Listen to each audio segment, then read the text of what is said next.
লোকসানের অজুহাতে বন্ধ করে দেয়া দিনাজপুরের সেতাবগঞ্জ চিনিকলে আখ মারাই শুরু হয়েছে। চিনিকলটি চালুর জন্য জনবল নিয়োগ দিয়েছে কর্তৃপক্ষ। এদিকে ঘুরে দাঁড়িয়েছে জয়পুরহাট চিনিকল। গত বছরের চেয়ে লোকসান কমেছে ১৬ কোটি টাকা।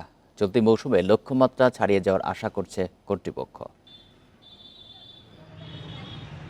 ২০২০ সালে বন্ধ হয়ে যায় উত্তরবঙ্গের দ্বিতীয় বৃহত্তম দিনাজপুরের সেতাবগঞ্জ চিনিকল। বেকার হয়ে পড়েন হাজার হাজার শ্রমিক কর্মচারী। বন্ধ হয়ে যায় জেলার সবচেয়ে বড় কর্মসংস্থানের পথ। সরকার পরিবর্তনের পরেই বন্ধ চিনিকলগুলো চালুর উদ্যোগ নেওয়া হয়। গত ১৫ ডিসেম্বর সেতাবগঞ্জ চিনিকলে আখমারাই শুরু হয়। চিনিকলটি লাভজনকভাবে পরিচালনার আশা করছে কর্তৃপক্ষ। ধাপে ধাপে আমরা উৎপাদনের দিকে যাব।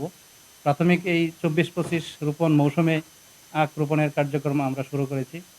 যেহেতু এটা একটা দীর্ঘমেয়াদী প্রক্রিয়া এবং কারখানা ৪ বছর যাবৎ বন্ধ থাকার কারণে তাৎক্ষণিকভাবে সেটা আমরা উৎপাদনে যেতে পারবো না। চলতি বছর ২০ ডিসেম্বর থেকে জয়পুরহাটে আখমারাই শুরু হয়েছে। গত এক বছরের লোকসান ছিল প্রায় ৭০ কোটি টাকা। এবার লোকসানের পরিমাণ কমেছে ১৬ কোটি টাকা। আখের মূল্যটা ভালো পাচ্ছি, যার বিধায় আমরা আবার আখ শুরু করেছি। ইনশাল্লাহ আমি প্রতি বছরই লাগে কম বেশি, এবছর আমি ২ একর লাগাবো। গত বছর দাম পাচ্ছি এবং টাকা পয়সা নেন ক্লিয়ার, এজন্য ১ একর কুশার এই বছর আবার লাগাইছি। রংপুরে বন্ধ হয়ে যাওয়া শ্যামপুর এবং গাইবান্ধার মহিমাগঞ্জ চিনিকলের আখ নিয়ে চলবে দেশের বৃহত্তম জয়পুরহাট চিনিকল।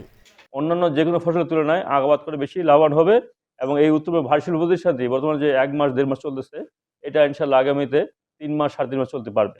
চলতি মৌসুমে জয়পুরহাট চিনিকলে উৎপাদনের লক্ষ্যমাত্রা ধরা হয়েছে ৩,০০০ মেট্রিক টনের বেশি। সোহেলি জাহান, ইন্ডিপেন্ডেন্ট নিউজ।